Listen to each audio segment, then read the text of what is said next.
Hey man, I hope you had a good day. I'm tired, but I want to film this video because it's so important for people to understand this. You know, with love and relationships, there's this sentiment that the Jack Johnson CD again.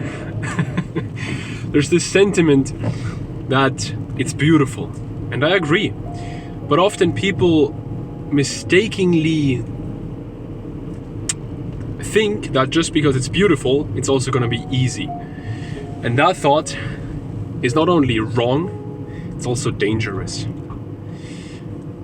You know, many relationships, they kind of bounce between the two polarities of pleasure and pain. And that's exciting, certainly. It's, if you actually look at it analytically, it's very similar to a TikTok or Instagram Reels algorithm. It's something called an intermittent reward. What that means is you know that a few videos might be bad, right, while scrolling, but you know that the good video is coming. Like, you know, okay, there's going to be 3 or 4 bad ones and then a good one will come. Same with a relationship. You know that, okay, it might not be as good right now as it usually is, but there will be a good period soon again, because that's how it always goes.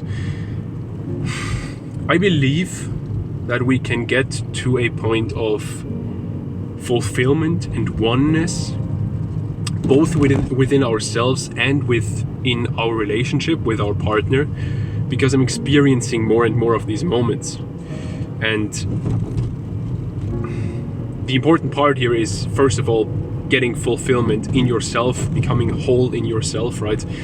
And I think even for that, it is extremely beneficial to be in a relationship.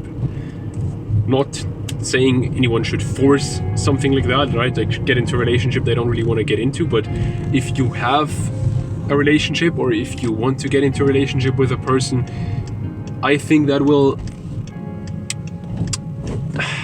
how do I say it will enhance your own development, because what a partner often does is they show us who we are quite directly, and it's almost like a mirror, right? They're a mirror of who we are, and thus we learn a lot about who we truly are because of our partner.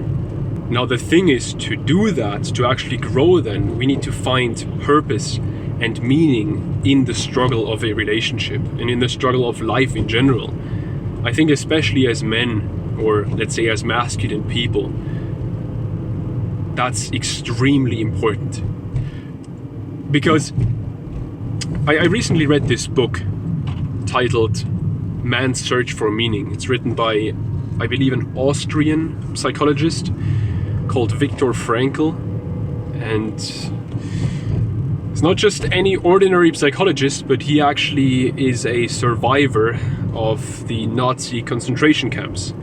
And this book is kind of his analysis, like a psychological analysis of what people go through in a concentration camp. And one thing that really stuck out to me in that book is the people who survived like him.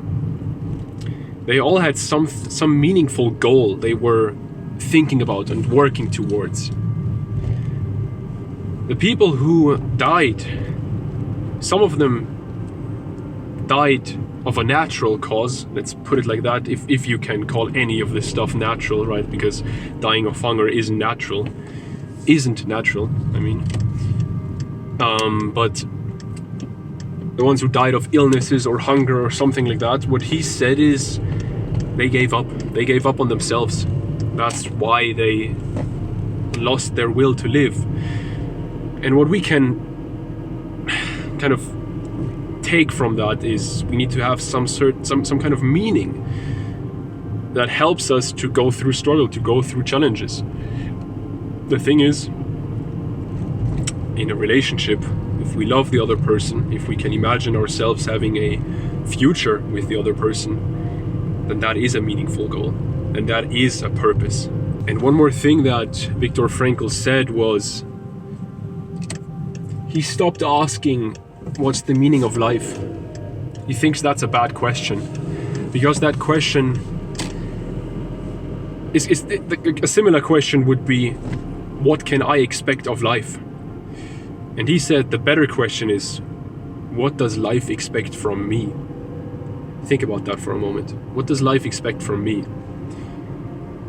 And you know, these kind of things, they kept me going in my relationship when it was tough. When a couple of years ago my girl got off birth control because it screwed with her hormones too much and made her unhappy. And I mean, man, it's I can't even really find a good word for how cruel it is what society and doctors and everyone give to young women, especially teenage women who are like fully just developing with these hormonal pills. It's disgusting. But what happened when she got off of that shit was she lost her period completely for 8 months. She literally didn't get her period for 8 months. And as you can imagine, her sex drive was also influenced by that, and unfortunately it was influenced to the negative. She lost her sex drive completely from that. And of course that was a tough time in the relationship, right? As a young man back then, 20-year-old guy, man, my sex drive was and still is very high. And so that wasn't easy. But I knew that she's a great woman. I knew that I want to be with her in the long term. Otherwise I wouldn't even have started this relationship really. And so I could push through it. And I will still say sometimes I needed outside help. Sometimes my own knowledge, my own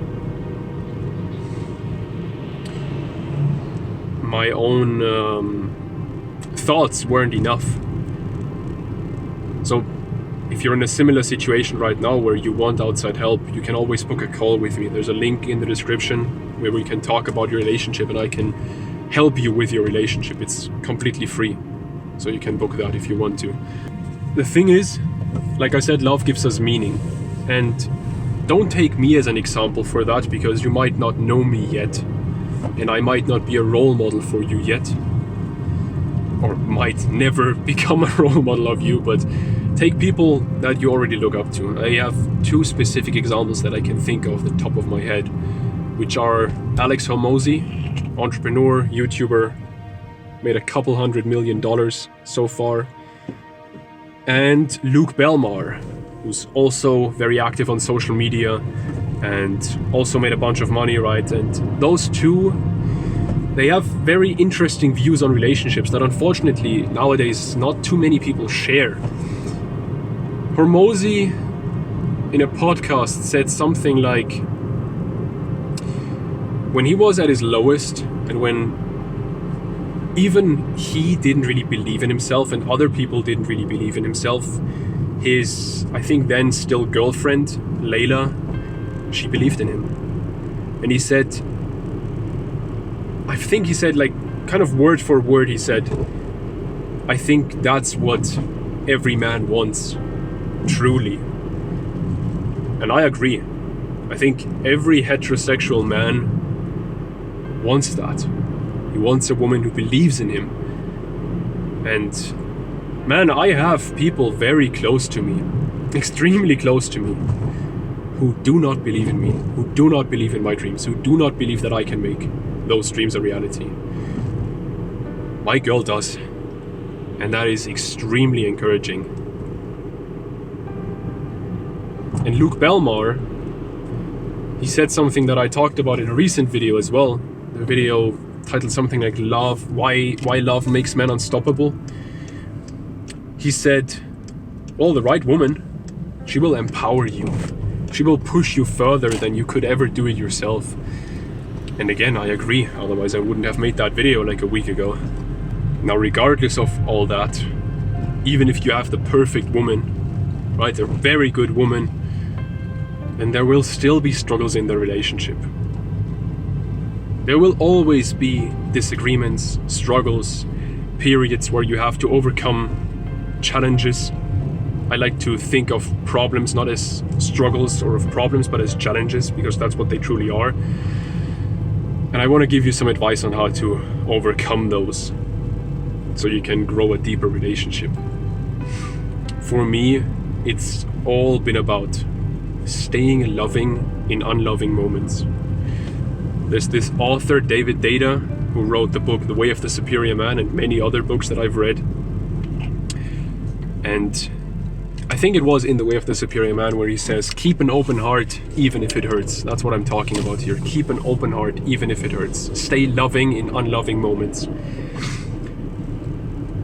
The masculine grows by challenge. That's another thing David Deida has taught me. And the funny thing is, with physical challenges, we often just take those. No problem, right? But with mental or emotional or spiritual challenges, we don't. Perfect example, today I went climbing, bouldering, and I ripped my finger open. Pretty badly, actually. There was kind of a lot of blood, but did that stop me from conquering the route that I was conquering at that moment? No.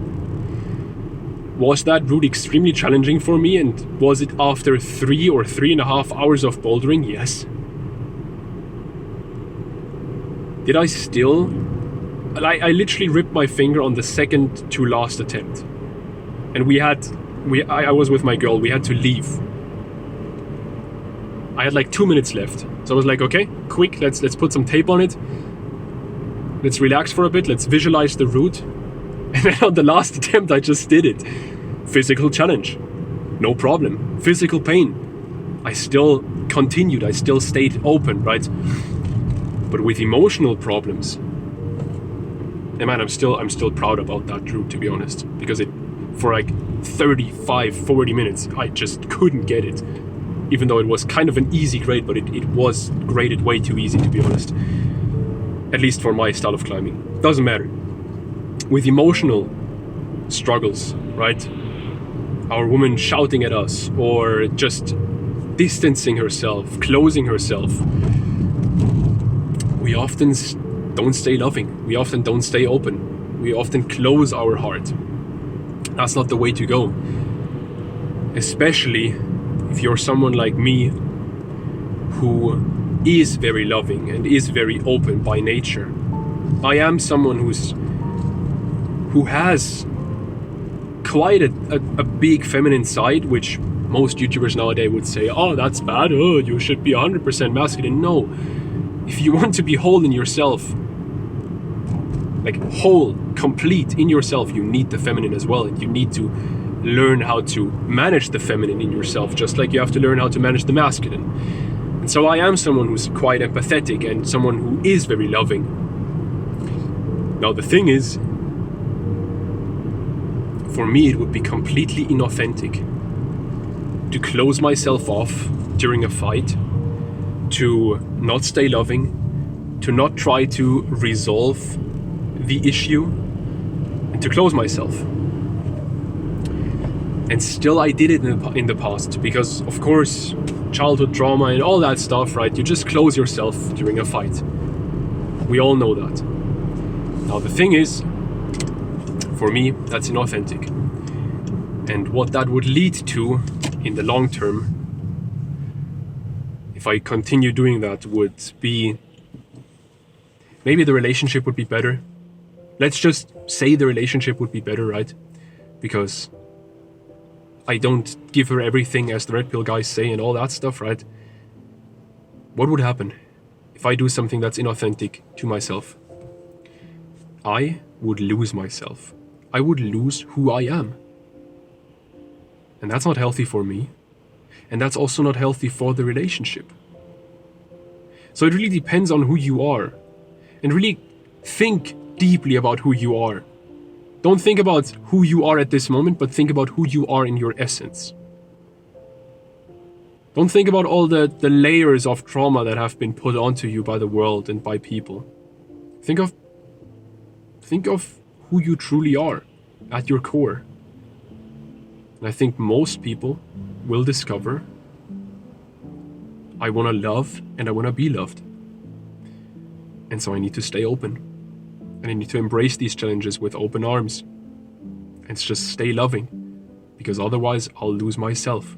You know, if we become inauthentic, that's bad for every part of our life. For ourselves, for our woman, for our friendships, for our business or work or studies. It doesn't really matter, because if we lose who we are, what's left? What's left if I lose myself? Nothing. Nothing. And the same thing goes for people who are currently not in a relationship. Because if you act inauthentic to who you truly are, you literally cannot attract the person who can give you what you truly want, because you don't even express those things. Now, all of this is a mindset shift, a paradigm shift. And it's also a skill.